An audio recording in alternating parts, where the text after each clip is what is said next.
Well, hey there, sugar. It's Mama here, and I'm just tickled you're joining me for another Heart to Heart. Today, we're talking about gratitude. Now, that's a word that gets tossed around a lot, but let me tell you, it's got real roots if you let it take hold. This morning, sitting with my coffee, I watched that Washington sunrise just peeking up over the pond, pink and orange all mixed together. My horses, Eros and Theo, they were just munching away, tails swatting like they had an agenda, and I'm sitting there thinking, ain't this something? I mean, it's so easy to let those moments breeze right past us, but when you pause, really look, shoot, you realize how much there is to be grateful for.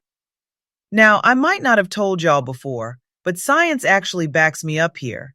Neuroscientists say keeping a gratitude practice, just pausing to appreciate the small things, it lowers stress and lifts your mood. It's like setting bees loose in your heart, making honey out of the heavy stuff. When I first started keeping a gratitude journal, yeah, that's right, old mama keeps a little notebook by her milk crate. I just wrote down three things each morning that made me smile. Could be fresh eggs, could be a joke from my neighbor, or just that warm mug in my hand. It's simple, but my goodness, it changes how your whole day unfolds. So, if you're listening, how about you start tomorrow jotting down three things, anything at all, that make you feel thankful? I promise those little seeds can grow into a mighty big feeling. Now, let's be honest. Gratitude ain't just for sunrise postcards and storybook moments. Oh, honey, it gets messy out here. Let me tell y'all about the time I went out to the chicken coop in my Sunday clothes. Why, I have no idea, and ended up slipping clean into a mud puddle right in front of Rooster Bill. Didn't feel too grateful then, but after a hearty laugh and a load of laundry, I realized gratitude isn't about perfect moments. Like, whose life is perfect anyway? Not a soul I know, not on this farm or anywhere.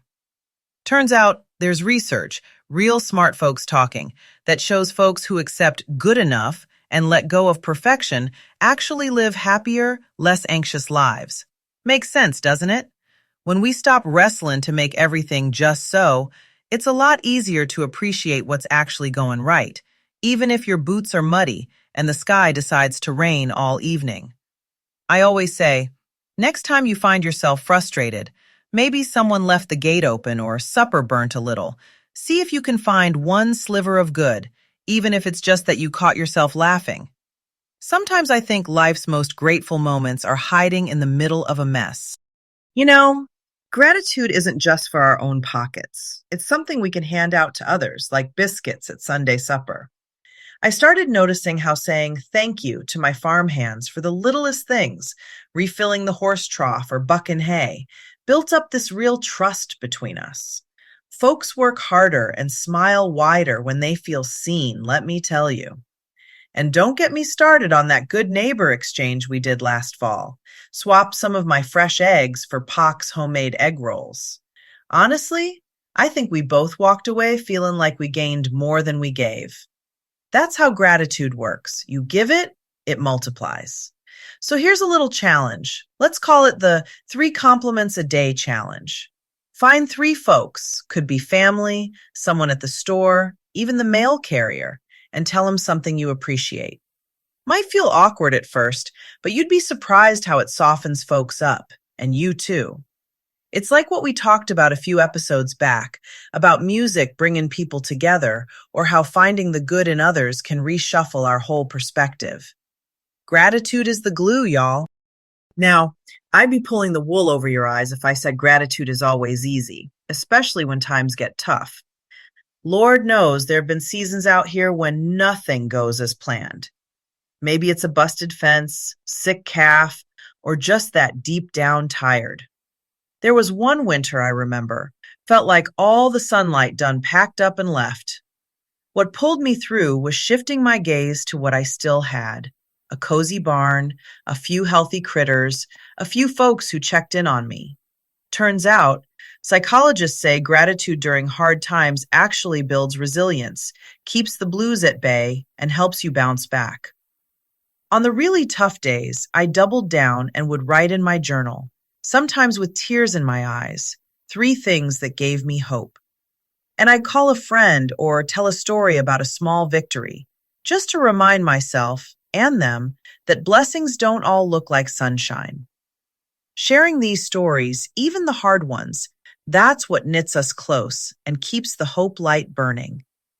Giving yourself space to reflect and reaching out when the sky is gray, that's the practical side of gratitude you can practice even on the rainiest days.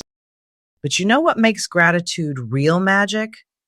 When you take it beyond your own porch and sprinkle it around your neighborhood or community gatherings.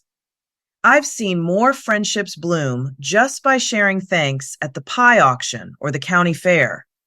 Sometimes a simple thank you shout out over the loudspeaker gets everyone grinning and nodding.